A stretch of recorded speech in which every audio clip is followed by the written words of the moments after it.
రాష్ట్రాల్లో కూడా వర్షాలు దంచి కొడుతున్నాయి. మరొక 3 రోజుల పాటు 2 తెలుగు రాష్ట్రాల్లో ఈ వర్ష బీభత్సం కొనసాగుతుందని వాతావరణ శాఖ చెప్తోంది.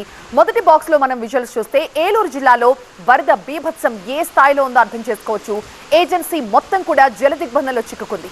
20కి పైగా గిరిజన గ్రామాలకి ఎక్కడికక్కడే నీళ్లు నిలిచిపోయి రాకపోకలు స్తంభించిపోయాయి. అలివేరు, జల్లేరు, బైనేరు, అశ్వరావుపేట, పడమటి వాగులు ప్రమాదకర స్థాయిలో ప్రవహిస్తున్నాయి. ఇక సెకండ్ బాక్స్ లో చూస్తే పోలవరం ప్రాజెక్టు దగ్గర పరిస్థితి ఎలా ఉందో చూడొచ్చు. గంట గంటకు గోదావరికి వరద పోటెత్తుతోంది. దీంతో స్పిల్వే గేట్లను ఎత్తి నీటిని దిగువకు విడుదల చేస్తున్నారు అధికారులు. ఇక థర్డ్ బాక్స్ లో చూస్తే గుండేటి వాగుకు గండి పట్టడంతో అనేక గ్రామాలకి రాకపోకలు నిలిచిపోయి ప్రజలు తీవ్ర అవస్థలు పడుతున్నారు.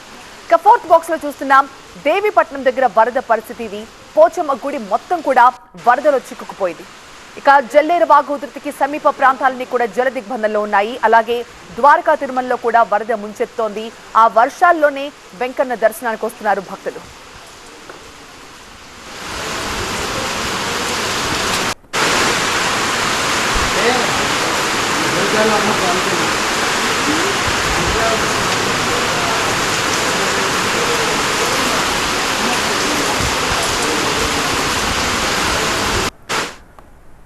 ఏలూరు జిల్లా వ్యాప్తంగా పరిస్థితి ఎలా ఉందో మా ప్రతినిధి రవి మనకి లైవ్ లో అందిస్తారు. రవి, ఏలూరు జిల్లా వ్యాప్తంగా కూడా వర్షాలు భారీగా కురుస్తున్నాయి. ముఖ్యంగా ఏజెన్సీ ప్రాంతాల్లో చాలా అవస్థలు పడుతున్నట్టుగా కనిపిస్తోంది ప్రజలు.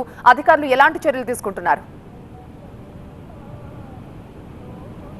అధికార యంత్రాంగం అయితే పూర్తిగా అప్రమత్తమైంది. మొత్తం జిల్లాలోని కలెక్టరేట్ కార్యాలయం నుంచి తహసీల్దార్ కార్యాలయం వరకు ప్రతి చోట కూడా ఇప్పటికే కంట్రోల్ రూమ్లు ఏర్పాటు చేసి అధికారులు పరిస్థితిని అయితే సమీక్షిస్తున్న పరిస్థితి కనిపిస్తుంది. ప్రతి సంవత్సరం చూసుకుంటే ఏజెన్సీ గ్రామాల్లో ప్రధానంగా వేలేరుపాడు, విలీన మండలాలు అయితే ఉన్నాయో వేలేరుపాడు, కుక్కునూరు ఈ 2 మండలాలకు సంబంధించి ప్రతి ఏటా గోదావరి వరదలు వచ్చినప్పుడు, గోదావరికి ఫ్లడ్ బాగా వచ్చినప్పుడు ఎక్కువగా ఈ ప్రాంతాల్లో దాదాపుగా 30 గ్రామాల వరకు ఎఫెక్ట్ అయ్యాయి. అయితే ఈసారి అశ్వారావుపేట మండలంలోని పెదవాగు వీరికి శాపంగా మారిందని చెప్పుకోవచ్చు. పెదవాగు పూర్తిగా కూడా 200 మీటర్ల వరకు కూడా గండి పట్టడంతో మొత్తం ప్రాజెక్టులో నీరంతా కూడా బయటకు వచ్చేసింది. ఇవన్నీ కూడా ఒక ఉప్పెనలాగా వచ్చి వేలేరుపాడు మండలంలో పడ్డాయి. దీంతో దాదాపు 12 నుంచి 20 గ్రామాల వరకు కూడా ఈ ఎఫెక్ట్ను ఈ వరద ప్రభావం పడినటువంటి పరిస్థితి కనిపిస్తుంది.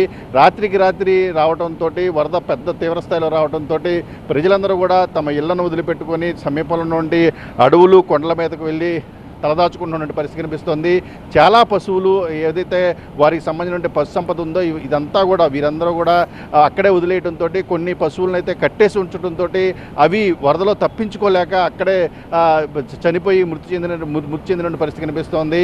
నిన్న ఉదయం నుంచి కూడా ఏజెన్సీ గ్రామాల్లో విద్యుత్ సౌకర్యం లేకపోవడంతో సెల్ ఫోన్ కమ్యూనికేషన్ లేకపోవడంతో కూడా ఆ గ్రామాల పరిస్థితి, అక్కడ ఉన్నటువంటి సమాచారం కూడా తెలుసుకునేందుకు కూడా కొంత ఇబ్బంది పడుతున్న పరిస్థితి. అయితే అధికార యంత్రాంగం వేలేరుపాడు కేంద్రంగా అక్కడ ఉన్నటువంటి పరిస్థితిని సమీక్షిస్తూ ఎప్పటికప్పుడు సహాయక చర్యలు చేసేందుకు కూడా అధికార యంత్రాంగం ప్రయత్నిస్తున్న పరిస్థితి కనిపిస్తోంది. జంగారెడ్డిగూడెం కేంద్రంగా ఇప్పటికే ఏలూరు జిల్లా కలెక్టర్ సెల్వి జంగారెడ్డిగూడెం చేరుకున్నారు. అక్కడ అధికారులతోటి సమీక్షా సమావేశం నిర్వహిస్తూ ఉన్నారు. ఎందుకంటే ఏలూరు జిల్లాలో ప్రధానంగా ఏజెన్సీ ప్రాంతాల్లో పెద్ద ఎత్తున వాగులు పొంగి పొరులుతున్నాయి. జల్లేరు వాగు కావచ్చు, అదేవిధంగా ఎద్దు వాగులు కావచ్చు, ఈ రకం ఉన్న వాగులన్నీ కూడా ఒక్కసారిగా పొంగి పొరులుతున్న నేపథ్యంలో చాలా వాగులు పైన నిర్మించినటువంటి కల్వర్ట్ల పరిస్థితి అవన్నీ కూడా శిథిల దశకు చేరుకున్న నేపథ్యంలో చాలామంది తెలియక వాగు ఉధృతి తెలియకపోవచ్చు కావచ్చు, ప్రవాహానికి సంబంధించి అంచనా వేయకుండా ముందుకు వెళ్తూ ఉన్నారు.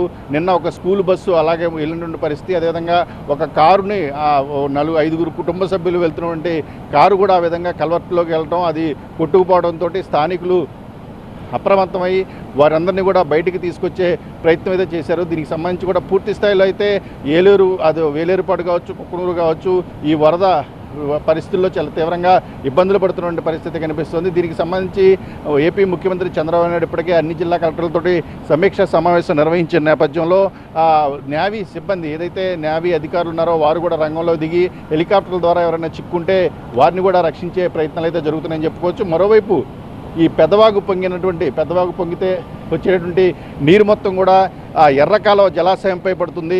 ఎర్రకాలువ జలాశయం చేరుకుంటుంది. దాదాపుగా ఎర్రకాలువ జలాశయం అంటే తాడేపల్లిగూడి ప్రాంతంలో పెద్ద ఎత్తున కూడా ప్రతి సంవత్సరం కూడా ముంపుకు గురవుతున్నటువంటి పరిస్థితి కనిపిస్తుంది. దాదాపుగా ప్రస్తుతం అయితే 15,000 క్యూసెక్కుల నీరు ఎర్రకాలం నుంచి దిగువకు విడుదల చేస్తున్నారు. 4 గేట్ల నుంచి కూడా దిగువకు నీటిని విడుదల చేస్తుండటంతో ఆ పరివాహక ప్రాంత ప్రజలందరూ కూడా అప్రమత్తం చేశారు. తాడేపల్లిగూడెం మండలం కావచ్చు, అదేవిధంగా తాడేపల్లిగూడెం నియోజకవర్గం కావచ్చు, అదేవిధంగా నిడదవోలు నియోజకవర్గం, తూర్పుగోదావరి జిల్లాలో ఉన్నటువంటి ప్రస్తుతం ఉమ్మడి జిల్లా, గతంలో ఉమ్మడి జిల్లాలో ఉన్నటువంటి నిడదవోలు నియోజకవర్గం, అదేవిధంగా తాడేపల్లిగూడెం నియోజకవర్గం, ఈ 2 నియోజకవర్గాల్లో కూడా ఈ ఎర్రకాలువ నందమూరి అక్విడక్ట్ వద్ద అక్కడ మొత్తం కూడా ముంపుకు గురైన అవకాశం ఉంది. నందమూరి అక్విడక్ట్ దాటిన తర్వాత అది భీమవరం మీదుగా సముద్రంలో కలిసే పరిస్థితి. అయితే ఈ లోపుగానే వేలాది ఎకరాలు ఏదైతే నందమూరు ఆ పరిసర ప్రాంతాల్లో ఉన్నాయో అవన్నీ కూడా నల్లజర్ల మండలంలో ఉన్నటువంటి పొలాలు ఇవన్నీ కూడా నీట మునిగి ప్రజలు, రైతులు ముఖ్యంగా తీవ్ర ఇబ్బందులు పడుతున్నారు. ఎందుకంటే కొద్ది రోజుల క్రితమే నాట్లు వేశారు, అవి ప్రస్తుతం నాట్లు వేసిన తర్వాత నాటి దశలో ఉన్నాయి. వాటన్నిటి కూడా పొలాల గట్ల వరకు కూడా నీరు చేరి మొత్తం కూడా మునిగిపోవడంతో అదే అలాగే కనుక ఇంకా 2-3 రోజులు కనుక ఉంటే పూర్తి కూడా వరి పొలాలన్నీ కూడా పాడైపోయే పరిస్థితి ఉంది. మరోవైపు చూసుకుంటే తమ్మిలేరుకు కూడా పెద్ద ఎత్తున వరద వస్తున్నటువంటి పరిస్థితి కనిపిస్తుంది. పోలవరం ప్రాజెక్టు నుంచి కూడా 3,500 క్యూసెక్కుల నీరు దిగువకు అధికారులు ప్రస్తుతం అయితే విడుదల చేస్తున్న పరిస్థితి.